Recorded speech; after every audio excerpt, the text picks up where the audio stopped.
Working on essential infrastructure, our recent dredging campaign took us to the picturesque Avon Valley.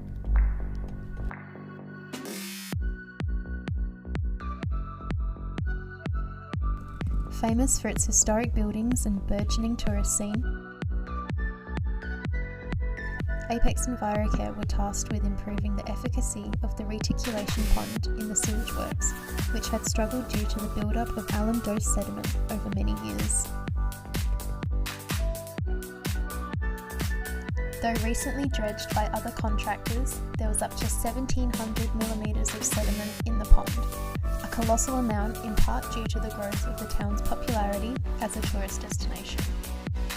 Our approach involved a tailored dosing regime to deal with the alum dose sludge to provide efficient dewatering of the captured solid waste.